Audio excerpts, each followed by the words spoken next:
Respite is a lunch and learn. It's part of a series of events that we're doing at Carers Trust Wales. For those of you who aren't familiar with Carers Trust Wales, we are a national charity. We've got partners in England and Scotland and Northern Ireland, and we work for carers and with carers, so unpaid carers specifically, around a whole range of issues. We work with network partners. So network partners are a group of organisations around Wales. Some of them are larger, some of them are smaller, and they provide that essential direct support to carers of all ages. And I know we've got plenty of them on the call today, so I'm sure they'll be taking part in the discussion later.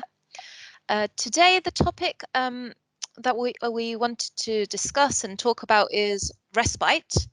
And it's obviously I think it's really timely to be able to discuss respite because obviously during the pandemic, as you are all aware, things are not as they usually are. And I think it's really because services have been changing and everyone's been adapting really quickly, it's really made you realize what was there before and what you missed and how essential it was. And I think I just wanted to remind everyone before we start that we very much see respite as a critical and essential need that unpaid carers have, whether that is for however they use it. It might be for education and employment. It might just be to have kind of just rest and time to breathe. And if it might be time to socialize. But and specifically, I think this is even more important for carers who are looking after someone with dementia. You know, it's a very difficult condition to live with, and carers can sometimes find it really difficult because it can be physically demanding, can be mentally demanding. There's the emotional challenges of seeing someone that you knew change in their behaviors. It can affect your sleep. So it's very difficult to be a carer of someone with dementia specifically, I'd say. So I think that's why we wanted to have an event not just only about respite, but about people looking after someone with dementia specifically. I can see that Nick has, I think Nick had a little bit of traffic to face as he was coming into the call, but you've arrived now, have you, Nick? Oh, sorry, I'm late. I hope we're okay on time.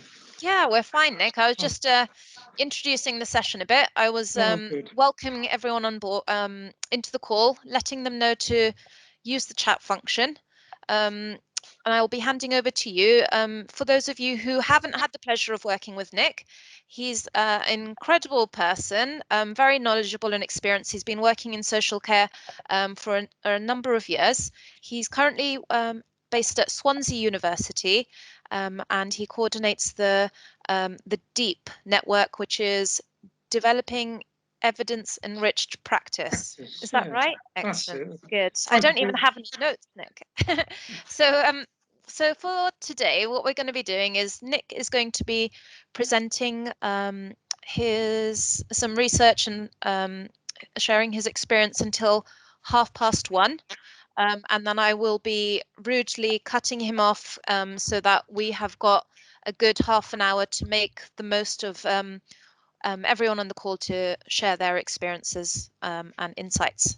And the one last thing to mention, I forgot before, is that we do have someone taking minutes on the call, hopefully Laura, and she's going to be taking some minutes for us, but very special ones. She's going to be illustrating them for us just to kind of bring to life what we're discussing today and making sure that people who can't attend can really, like, we've captured the essence and all the really salient points that I'm sure we'll be hearing. So over to Nick. I think, do I need to give you... I think I can share content. Do I share? How do I join Carers Wales? Is this working? I'm not. You're used to Zoom, you see. We can see your screen, Nick. So that's perfect. Can you see a PowerPoint coming on? It's just loading for us all. Great. Great. Is that working? Yes. We can still see it loading, so we can still see your. Because it's come onto the slides for me. No, is it not for you? It hasn't come onto the slides yet. I wonder. Hang on. I end show again. So is it that has he got a picture? Can you see the hang on. Let me just check that you are. Do you have a button on your screen somewhere which gives you the option to share your screen? You've done that, Yeah, haven't I've you? done that, you see. Share content. And then I go onto that. Has that come up? Yes, that's fantastic. Well done. From the beginning. Phew. Oh, we need a short break after that, was don't the we? hard bit, I think. So I can empathise about the stress of under pressure. So what I wanted to share with people, if that's okay today, it's very kind of you to give of your time. It's some of the work we've been doing in Wales over the last few years, really. Started in Neath, we've done work with Bridgend and work in West Wales. So it's just some of the summary of some of our learning from that and a bit of the key principles we think around respite. And then I just wanted to start by running through some examples of different types of respite, but I'm sure I'll run out of time because there are so many, and that's what I want to really get across is it isn't, we do need to think outside the box. One size does not fit all. So is that okay? So I'm going to start with some thoughts first and some principles, and then some examples. And again, those of you who've been working with me will know this, so apologies for those who've already worked with me in West Wales and elsewhere. Okay, does that make sense? Right, so this little cartoon, I really like it, never ever think outside the box. And I know from my experience from years ago as being a practitioner, respite is often one of those things that was very standard. It was either in adult services, you had a residential placement or you could go into a day centre or you had 3 hours every Thursday, replacement care at home. And it was very restricted really. And you felt like you were trying to shoehorn complex caring relationships into one-size boxes, and it can cause more harm than good. So talking of boxes, this is a picture of our dog, and I thought this was a nice example. It was only the other day. She's got this lovely bed, hasn't she? Got this amazing bed with her blankets and everything, but she chose to go into this little wooden box. And I think this is a really important principle. We're so quick to make assumptions, like, especially when you work with people all the time, you start to think, oh, I know what will be right for this caring relationship. But never make assumptions like that, because what works for one person doesn't another, and people need to find their own comfort zone, really. So I think that's an illustrative example. One of the other ways we found was a really powerful thing we did a few years ago. We worked in Neath, Port Talbot, and we basically got carers and the people they support together with social workers, and we explored what matters most. We tried to really get into the heart of what is respite about. And through this workshop, we were facilitated by Cheryl Beer, who's an artist in West Wales, and we created poetry and a song together called "See Me Not My Shell," and I'm happy to share that with anybody who wants to see it. But we really got to the heart of what matters in respite, and of course a lot of the key principles of respite, they were the same things that matter to stressed out social workers who are running around, and there's this lovely empathy that developed between the practitioners and the people they support, and so it's just a nice way of working together. So in West Wales, I was really struck. The first thing that came across really clearly is this. Is seeing the person, isn't it? It's so important. And this quote was so powerful. I don't know if Rhian Bennett's with us at the moment, but this person was a carer in one of our groups, and she shared this little line. And yes, lots of information overload, which is very depressing reading when all I'm trying to do is keep a normal state of life, Otherwise, I can feel dominated by dementia and Alzheimer's. I want to get on with, I'm beginning to feel selfish. So I actually want to paint. It's my profession. I've done it all my life. And, I really, really am longing to just go and paint. And this was a person who'd had lots of information. She'd been labelled as a carer of somebody with dementia, but she said, I didn't want that label, and I didn't want a grab rail. I didn't want loads of information. I wanted somebody to see me, really. And what matters to me is I'm a painter, and I need to feel like not losing that. So it's really important about seeing the person. The other thing that's really important is seeing the caring relationship. Sometimes we individualize. I know as social workers, we individualize things, and actually everything's connected, and carers are connected to the people they care in an interdependent relationship. And we often talk about we must look at quality of life. But this one researcher came with this lovely line, said, well, no, we never look at quality of life. We should always look at quality of lives. It's because people always exist in the context of relationships, and you need to understand the complexity and the dynamics of that relationship. So this was a carer in Neath. shared her experiences. He just came out with it. This is her husband who's got Parkinson's. Out of the blue, I'll go into a care home, into respite for 1 week to give me a break. And I was so upset about it. He hadn't mentioned anything about it to me, but he felt he was a burden on me. I couldn't answer. I said, why on earth did you say that? He said, well, you know, it's too much for you, but it's not too much for me. And it really upset me. It was awful. So again, it's a really personal narrative, but again, a sort of gung-ho social worker might go in and think, oh, you're a carer, we need to split you up, we'll do this and this. You've got to really understand the caring relationship, because the important thing is, and I'm the same, I don't know whether you're, it's not just about carers, the people they support. I think as human beings, we're all fragile, and our sense of well-being is so easily disturbed. So carers, all of the research says, carers can so easily feel guilty. They shouldn't, but they do, because that's humanity, really. And the people they support often feel a burden, and that's a terrible thing, isn't it? To feel guilty or to feel a burden. So we need to tread really carefully when we're working with caring relationships. And interestingly, well-being, there's a lot of talk around promoting well-being, and all of the research on well-being says that people don't want to be over benefited, that's have everything done for them, or under benefited where they're doing everything for everybody else. And this is a really important concept, really, the idea that we need these balanced reciprocal relationships, really, if possible. It's this give and take, really. Love is give and take, and sometimes we're not a good respite option will allow that. It'll allow this sort of give and take. And I like this other quote from a carer once: he looks after me and I look after him. Yes, we come as a team. So there's that sensitivity and making neither of them feel overburdened or underburdened, and it's getting that balance right. So what we want to do, we need to work to this idea of a win-win for carers and the people they support. I'll put this picture up just because I love this picture. This is Hoosway Dementia Village in the Netherlands, and caring relationships are really looked after well there. So I won't go into great detail about that. But so the important thing to me is it starts with the care assessment, doesn't it? And I, in Scotland, I really like it. I think they've got rid of the term care assessment, because carers often think they're being assessed, or it's basically got this mechanical assessment-y sort of feel to it rather than a conversation. But Mike Nolan, who's one of my heroes, he did research years ago, and I still think it's important that we remember the lessons he learned from his research. He says the language of caring is always tends to be couched in the term in terms of burden. If you're a carer, you must be burdened, because that's what caring is about. And that shapes then the way we design services. It's all designed on, it's a burden, we must give you a break from it, and it must pull you apart and do different things.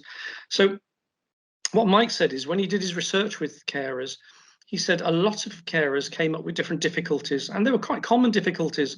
So he basically compiled a list of common difficulties that carers experience. But he said the important thing as research is it's not just what's difficult to a carer, it's what's stressful to a carer. So some things can be very difficult. Personal care can be quite complicated, difficult, but it might not be stressful. The thing that we need to focus on is what's stressful to carers, because that's the thing that really causes the most harm. But he said when he was talking to carers, of course, they talked about a lot of the satisfactions they get from caring. It's not all about burden. They get like a sense of purpose, or they're pleased to see the person they're looking after thriving, whatever. There are these satisfactions, and sometimes we don't focus in on those. And he says we need to get this balance, because he says good caring relationships are always able to have a balance between the difficulties, the stressful, and the satisfactions. And if you can look at those two and get them in balance, carers are more likely to be able to carry on caring. But and another really important part of his research was that when carers talk about how they cope with caring, there's no one size fits all. So some carers like to shout at someone to get it off their chest and say how they feel. Others want to meet other carers. Some don't want to meet carers. Some want to go shopping. Some want to be with their partner for a break. Some want to be together. So basically, he says there's this interplay of difficulties, satisfactions, and ways of coping. And what a good assessment should do is help people explore those three domains. So he developed a thing called the Care Indices, and I can send people details. And it's a pre-assessment little checklist. It's just to help carers think through their caring role, and it gives them a list of, well, these are the common difficulties. Are any of these common to you? And here's a list of the common satisfactions. Are any of these common to you? And these are the ways people cope. Are any of these common to you? And then basically the carers then helps them to reflect on their situation. So when they do have an assessment, with a social worker or a care manager or whatever, they've got a bit of a framework to talk about. So I do think that's really important that we get, because if we don't get the care assessment right, whatever we call it, the carer conversation, then we're going to shoehorn people into one size fits all respite. So the other thing is, when we look at respite, there's lots of different things, loads of different options, which I'm going to share some of them until Pfizer cuts me off. But one of the important things is this idea of choice. And there is this sort of mantra, choice and control, choice and control. But the research of Barry Schwartz, a psychologist in the States, says choice without support is stressful. So sometimes you can actually cause more stress to carers by saying, here's 30 options on a website, pick the one that suits you, you see, because people really struggle sometimes with choice. They say, I don't know, and I know it when I go to supermarket with my wife. She says get pesto, and there's green pesto, red pesto, sun-dried tomato pesto, and I start to get stressed thinking, which pesto does she want? You know, it's that. So I'm not trivializing it, but it's this idea that choice needs support. And so I don't think always giving carers a website with loads of options is what they want. And I know the work in West Wales was people like a conversation. And I know New Kiss, if they're here, they do this amazing conversational way of helping people select what's right for them. So here are some examples. How am I doing for time? We're okay. We're going to go through some examples of respite. First of all, I think there's the whole language. I think this is really important. We need to get away from the language of respite, which is linked to the burden discourse, and to one of short breaks, because short breaks, everybody has a short break. It's just part of everyday life, isn't it? We all need something to look forward to. We all need a break from routine. So if we could get into the language of short breaks, that of itself helps us start to think of different options. And there's a lot of research, which I could share with you afterwards if you want, around social tourism in Europe, where they realize the benefits of tourism. Now, social tourism is tourism for people who miss out on tourism, either because of poverty or because of disability or because of caring responsibilities. Sometimes people miss out on the everyday holidays and little breaks that we all get. So there's a whole wealth of research around that. And over the last few years, we've been exploring, should we have stronger links with Visit Wales? Because tourism is a really important part of the Welsh economy. So why are we not looking at tapping into tourism? Why do we always think of this one size fits all respite? And part of the most recent work is the Wales Cooperative. I've got a little group called the Visitor Economy and Tourism Online Network. I just had an initial conversation with them, and they want to provide community tourism, small scale, in local communities. And they said, we'd love to engage and see if we could develop fun ways of creating respite in the locality. So we're having a conversation with them and the All Wales Carers Forum. So in terms of choice, I think the first place I'd point people to is the work in Scotland, and they have these things called short break bureaus, which are basically you go to them and people help you then. They broker, they help you talk through what are your options and what would be the right sort of short break for you. So again, there's web links to all of these sites. I'm just going to name them, and then if you want to look them up, you can go into more detail. Actually, in terms of some different flavored short breaks, I always say don't throw the baby out with the bathwater, because sometimes people demonize care homes. It really annoys me, because I know some wonderful care homes which are brilliant places to go for older people. But again, there are care homes, aren't there? And there are care homes. And I think this picture illustrates it. You've got to get the right care. But when you get a good care home, they can provide fantastic respite care. But some people don't like that. They don't like the idea of going into a care home and it's really goes against the grain for them. There are other alternatives. In West Wales, I love Clinview Care Farm, which is basically provides residential respite care for people who learn disability mental health, but it's in a farm context. So it's not in a care home context, but they provide care, they've got care. But it's this, again, it's nice, isn't it? It's a different sort of model. So are you going into the care home? No, I'm going down the farm for a few days. It has a different flavour to it, doesn't it? And of course, Shared Lives Plus, they're spending several nights in somebody's home. I've always loved shared lives as a concept and a model, and I think, and for people with dementia, sometimes I think it can work really well, because you don't need those adaptations that some houses need. You just need that high level of supervision and safe space for people to, and familiarity about it. So Shared Lives Plus, worth looking up to. Link Cymru are just one example of a housing with support provider. They're based in Cardiff, but they cover other areas, and they've been wanting to promote some of their accommodation. They have guest flats in their extra care. So this is like sheltered accommodation deluxe, whatever. So there's on-site care, but there's also like a library or restaurant. And they're saying, well, people could come to Cardiff and use, if there's empty space in our rooms, they can they can use our flats. They can come and stay in the flat, and then they've got the support. If they need support, we can provide that. So there's this idea of, can we work more with extra care facilities?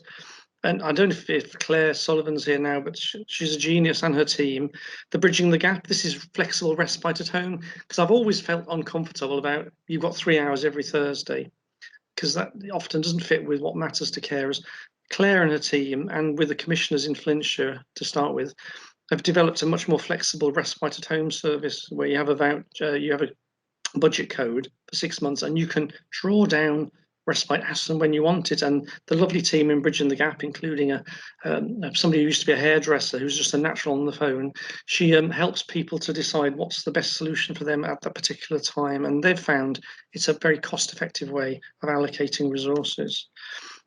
Hotel, you can have home care accommodation hotel. Gwesty Seren up in North Wales, what a lovely model of hotel. You can go there and you've got care on to hand if you want, but you can look at other hotels where you can get local care agencies to go in and provide support, which is a totally different environment to a care home. Day services, I won't go into all of these, but I love day services, but I like diversity in day services. So again, when you get a good day centre, they're fantastic. There's one in the States called St Anne's, and it's anybody goes there, and it's anybody and everybody, and it's just a wonderful community place. These little examples here, the Filo Project is basically a bit like Shared Lives Plus. It's where people are travelling long distances in rural Devon on a bus. So why sit on a bus for so long? Why aren't there local people who could just open their homes so people stay in local people's houses with the Filo Project? The Trio Project with PSS in North Wales, instead of one-to-one befriending, you have a little trio. So you have 2 people with dementia and a carer. Meeting centres. Worcester University have set up. There are a few dotted around Wales. I know that they've been shut during the lockdown, but the Leominster one, there's an example there, which has got a good website to explain. And locally to us, we've got the delightful Me, Myself, I Club, which is carers and people they support with dementia can come together, support one another, and do stuff together rather than be split apart. I'm sure I'm running out of time now, aren't I? Here we go. Do stop me at any point, Fraser. Supported group holidays, dementia adventure, and Mind for You. I love the Mind for You one, for example, because basically you get couples who if you separate the person from dementia from the carer, and for respite, it can cause more harm than good. The person carer feels guilty, the person feels stressed. When they come back, it's harder work.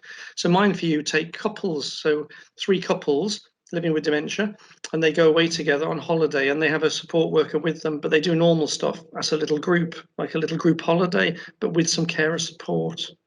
And Respitality, which is again tapping into the tourism industry, getting reduced rates for accommodation or even free accommodation. And again, to support carers, or hotels out of season can extend their markets by actually providing low cost accommodation for people who are caring and the people they support. And I think I'm running out of time now. That's it, but that's the digital short breaks. This is the other thing. I think you can have a break. Sometimes people can't get out. And I love the work of Alistair here in, I think his surname now, but he basically creates still walks that can be brought into people's homes. So if you want a little break in the park, you can't go to the park, but the stuff that Alistair does will take you out for a journey from the comfort of your armchair, really, and you can have a break anywhere. So again, I'd say they're just thinking outside the box for people who can't get out. And last but not least is direct payments. Flintshire, again, a star at this. Chris, who's a guy with dementia, and Jane, his wife, they found respite really distressing when he went into a residential home, but they get a direct payment to pay for the fuel costs, not the camper van, fuel costs for their camper van, so they can go to dementia conferences. Because basically Chris Fields gets a lot of meaning and purpose out of sharing what it's like to live with dementia and meeting other people with dementia. Jane meets other carers. It's a break for them, and it's a good way of spending a direct payment. So I think that's it, really. And the important thing in summary, just tread very carefully and kindly when we look at support care relationships, and really think outside the box. So that's me, Heiser. Am I still there? Yes, that was fantastic. Thank you, Is Nick. that all right? That was excellent. I think you've given us um, a lot of things to consider, and really, I think there's no one on this call who wouldn't have learned something new. I was really interested in that digital breaks things. That's such an interesting opportunity for people, so I might follow up with you after that.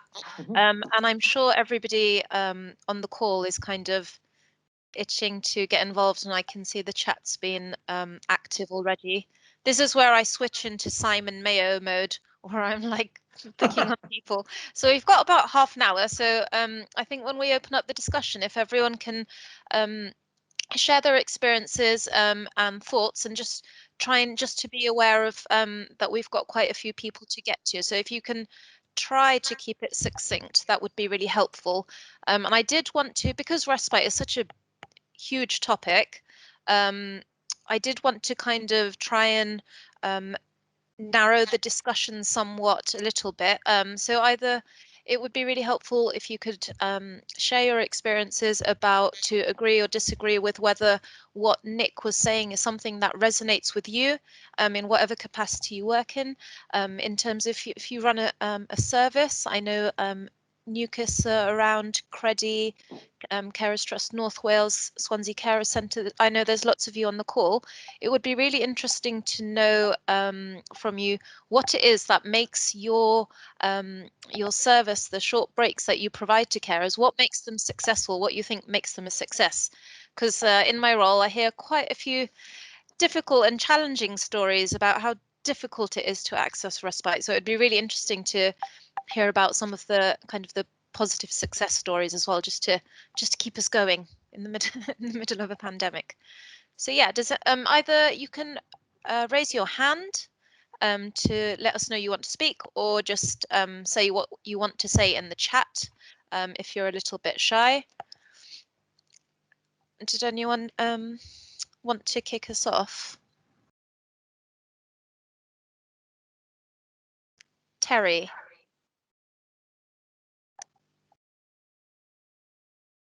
I think you might have to, I've put everyone on mute, so if you want to contribute, you might have to take yourself on mute. Yeah. I think from the shared lives point of view, for me, it's I work quite closely with Shared Lives in Carmarthenshire, which is a regional group. And actually, I think the younger person with dementia is somebody who would really benefit from that sort of more homely. I think traditionally respite tends to be in older people's care homes or places like Clinvlew that are perhaps tailored more towards somebody with learning disabilities. But I think, you know, for the person who's perhaps early diagnosis or a younger person with a dementia, that actually living in those homely environments will probably be more beneficial for them. Yeah. Than being in a care home with a lot of people who are 80 plus. So I think, you know, from that point of view, I know our local, you know, they would like to be able to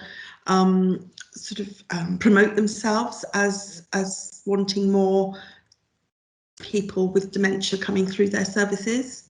Because a few years ago, when I was working for Swansea, I was in touch with PSS, and they had quite a lot of dementia shared lives up in Liverpool. I don't know if they still do, or whether it extends into North Wales, but PSS they seem to be quite ahead of the game then anyway, around shared lives and dementia. Thank you. I've noticed that there's a comment on the chat, which is a really interesting question about it's great to hear about the innovative short breaks. Flintshire seems to be ahead of the game. How can I persuade my local authority to engage with this and start thinking about outside the box? I think a lot of authorities, they're just busy people, and they don't know. And so I do think we need to do more nationally knowledge sharing events, really, because I'm lucky in my job. I meet different people from different authorities, and I think, well, they're doing that, and over there they're doing that, and I don't think we're always very good at bringing things together. So, because I do think once local authorities understand and see where something's working elsewhere, I suppose sometimes they're a bit, because they're always strapped for cash and they're always worried about whether things will work. But if they can see where things are working, then I'm sure they would, they're not unkind people who don't want to do the right thing. I don't think I've met anybody in local authorities who wants to make it a hard life. They just sometimes struggle with the capacity of time. And so perhaps, and I know Social Care Wales with the social care accolades, I know everyone thinks, and Kate's put it in the box, hasn't she? The new KISS model, Bridging the Gap, is really good. And I know Social Care Wales are saying, instead of just giving them an accolade, we need now to showcase that and then help people to engage with the idea and develop it. So I know Social Care Wales, that's on their agenda, and to help other authorities to learn from what's going on in different parts of Wales. It's definitely one of their work programmes.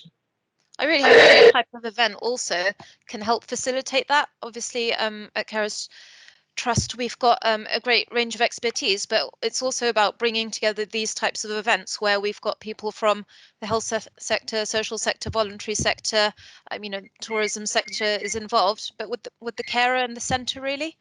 So I really do encourage you. We won't be able to get all the answers today, but there's no reason to, kind of exchange details over the chat or propose like a follow-up event for your local area, perhaps. Joanne Creasy? Yeah. Hi. Yeah, the thing I came across, which is COVID related really, and that is I had a client who was suffering from dementia, was active at night, and the family member had been looking up. In the day she had a care package in place, but in the night predominantly it was her daughter who was looking after her. Their concern was what was offered from social services for the daughter to have some respite, because obviously this is ongoing, was for my client to go into a care setting. And with COVID and all the concerns around that, they didn't want to. They didn't want to go into that situation because they'd been able to, keep her relatively safe at home. So what was then offered them was direct payments, because they had a carer who they had employed additionally, who was coming in to give socialization for the my client. So that carer was willing to do a few nights a week, which would give the daughter some respite from her situation. However, the money that was given to them in direct payments didn't actually cover the costs that it would have required for her to have the same amount of respite as she would if she was going into a residential setting.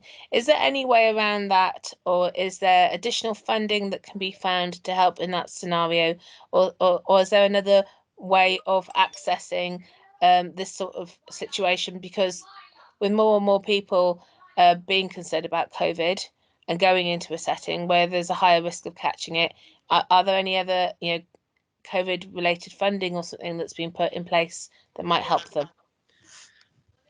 Yeah, I'm sure there are some commissioners in this group who could speak better than us, really. I don't know if anybody wants to answer. So I know to have night cover, I remember when I was a practitioner manager, when you can get it is good, but it can be really expensive, and it does limit, it obviously, yeah, that's a constraint. I don't know if there's a commissioner here who could answer that question. Maybe it would be good to let people come back to that specific inquiry on the chat, because that was quite a specific question, unless someone wants to chip in about that. It's an important question. Shall we? Thank you. Did anyone want to come back to Joanne right now, or should we leave it on the chat?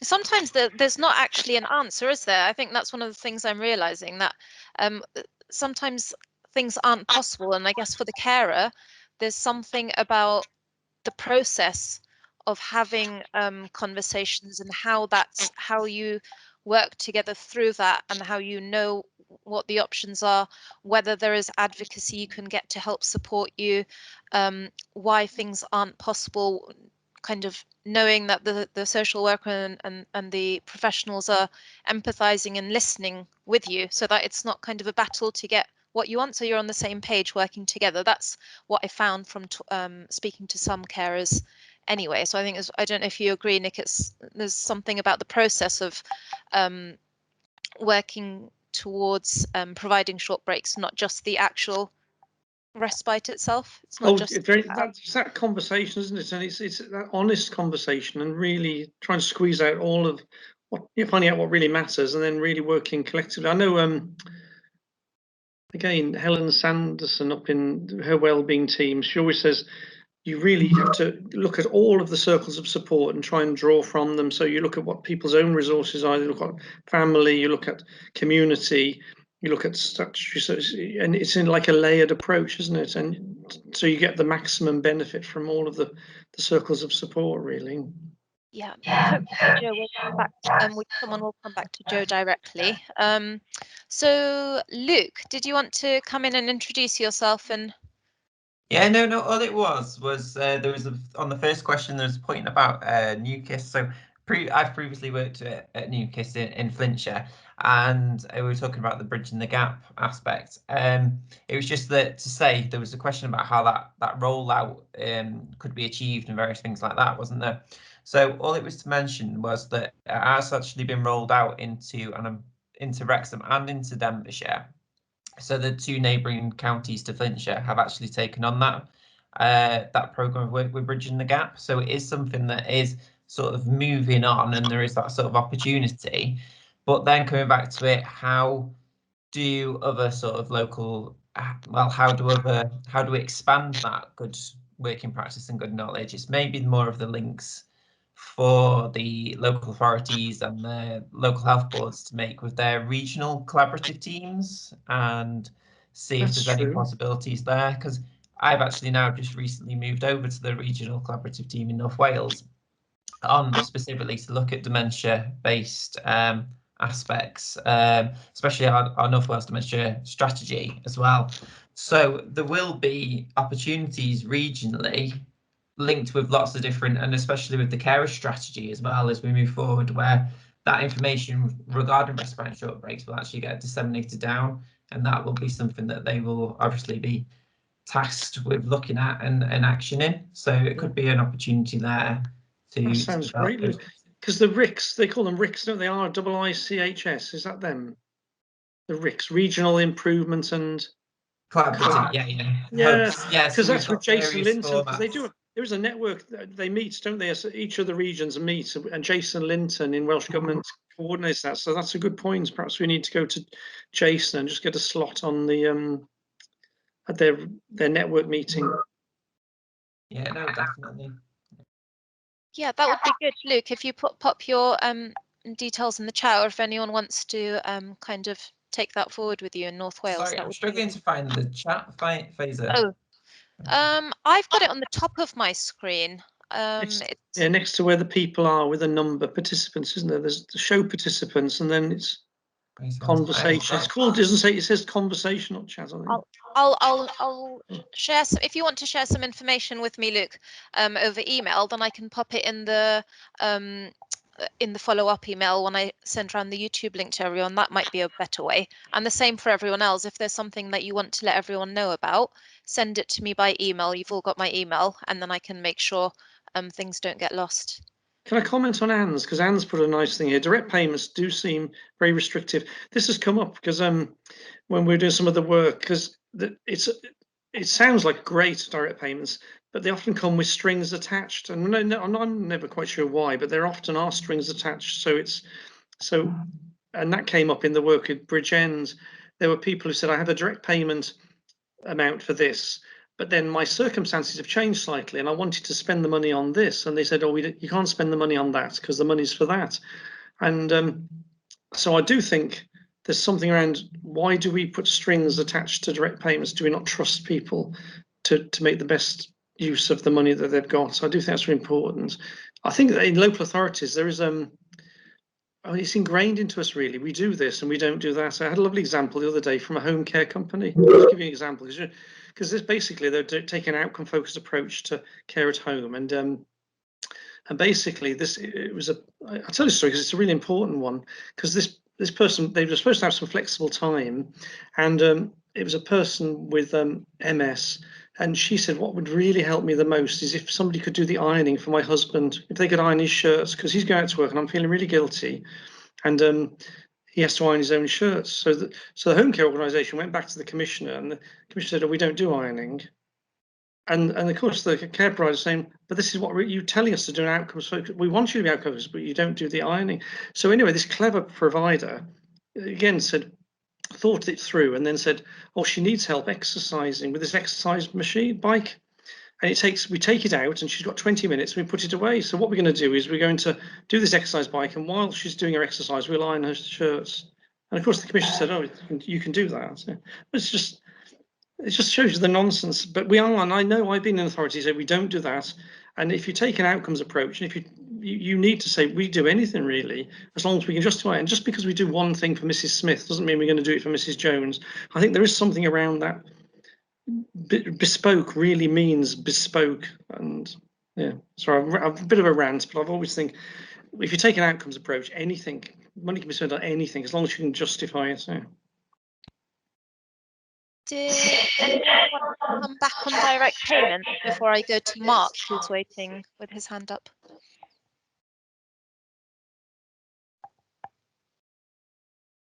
Okay, go ahead, Mark.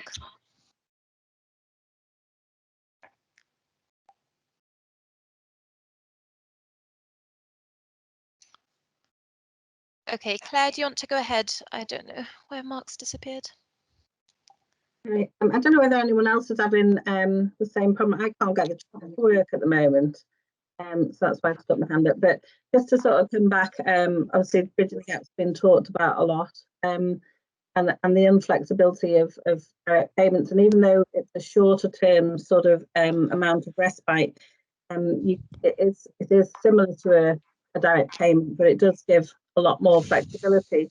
And during COVID, it's enabled us to actually have family members supporting carers, which has been really, really flexible and used. So given us a completely different feel to respite in that, a sister could come down and stay. Obviously at the moment, no one can stay with anybody, but when we've had gaps and provide support or come and do some jobs such as clean the house, walk the dog, do the ironing, and we support the carer to make some payments around things like that. So it has got real flexibility, and if anyone wants to know anything about it, that sounds great. Yeah. So thank you for that, Nick. But I don't know. I keep losing this chat thing. I can't get it to work. I don't know whether anyone else. Oh, you can't get the chat to work either. That's interesting, isn't it? I wonder why. So it's not just you, Luke. I think I might be able to answer that one for you, Pfizer. It's because we've joined as guests and it hasn't linked into our team's accounts. So it doesn't. For those people who are main, they'll have access to the chat, but others won't. Rookie error. I'll know for next time. I'll share the transcript instead. So unless one of my colleagues, if Kate or Neris, if you wouldn't mind having a play with that to see if we can sort it out. Sarah from Care Indices, did you want to say hello? Is it Sarah or Sarah? Sarah. Oh, Sarah. yeah, Sarah. Hello, Sunny Hi, Sarah. Yeah. How are you doing? Fine, thank you. Just wanted to say something that I'd said in the chats, that one of the ways around direct payments really would be to actually make it as like a personal budget, so that carers are given the budget to choose to use it how they would like. And that's something that I fed back to Welsh Government on the plan as well. And I think it's something that they use in England a little bit more. So I think there is something perhaps we can learn from our neighbours. And the other thing really was, one of the things we do in Care Indices is we do a carers fund every year. We launch it, and it's basically £150 for carers to use whatever improves their well-being. So all they have to really say is that they're a carer, who they care for, and how they'd like to use the money and how they think it would improve their well-being. And there is, as Nick knows, I've talked about chainsaws, puppet theatres, photography courses. Yeah, it's what carers themselves say is going to, it could be a silk scarf, whatever they think they will use it for. And that's something that seems to, in this day and age where they can't go out, where they can't, where lots of traditional options feel shut to them, you know, they've used this really, really well and really in really imaginative ways.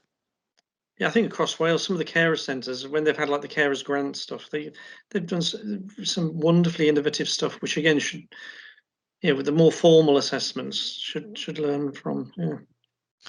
I wanted to see if Gwenno was on the call from North Wales, because I know that Gwenno runs a really successful group, which is a little bit different because carers come along with the people with dementia. Yeah, that's like in the Me, Myself, I. Yeah, do you want to tell us about it? Because not everyone, I think you shared something on the chat, but we discovered not everyone can access that. There's Gwenno there. There's some nice stuff here from Isabella as well. Looks really interesting. Have you seen that in the chat? Sorry, Yes, yeah, I'm Isabella. I don't know if I can put my camera on. Yeah. Yes, if I could just introduce myself really quickly, I've got this new project, me and some other people who've just graduated. We decided to kind of make a creative approach to offering some workshops to carers, just because there's not very many tailored experiences, and being carers are all either professional or unpaid ourselves. We just saw that there's definitely like a gap for it now. So yeah, I'm definitely open to discussing this idea with anyone, and it seems that I resonate a lot with what you were saying about we need more tailored experiences really for this, because yeah. And are you a carer, Isabella? Sorry? Are you a carer? Yes, I'm an unpaid carer myself, so I care for my grandmother who has dementia. So in a sense, I'm trying to work from both sides. On one side, creating creative films to highlight creating new experiences with my grandmother and things that carers can do for that. And on the other side, trying to create a service to give a bit of a break for carers. But yeah, using creativity. Does it resonate with you what Nick was sharing and what other people have been saying? Does it sound like people are talking about the things, people who make decisions, are they talking about the things that you think we should be talking about? Yeah, definitely. I think that these conversations just haven't been happening in the past. I haven't had access. Respite's always been this very kind of a one size fits all thing. Come on the weekend, let's do a Scrabble with my grandma. And what she really wants to be doing is going out painting or doing something that feeds her so she can still grow. So I think it's just so important, both for the person who they're caring for and for the carer, that we can keep feeling like we're growing, even with dementia. Like she still wants to keep creating memories. She still wants to keep learning. Even if she forgets it, it doesn't matter. So I think it's just, these conversations are just so important now, especially with COVID. If you're doing digital support, you should look at some of the work that Karen Diamond does in Relive. She's a theatre forum, but she did a lovely thing called Secret Country, and it was basically people with dementia, and it's just, if you go on the Relive website, you can see it, but Karen would be good. And the other thing is there's the Community Makers Network that Worcester University have set up. Anybody who's trying to do digital support for people with dementia and carers, they've set up this little network called Community Makers with Imperial College and Worcester University and the Alzheimer's Society. So it might be good to link up with them and share your thinking and see what they're doing as well. So it's fantastic, isn't it? It's great. And I'm always inspired when I see young people. I'm getting the other end of my career, really, wanting to make the world a better place. It gives me hope. So keep up that lovely good work. It's great. Thank you. Thanks, Isabella. Gwenno, do you want to come in now?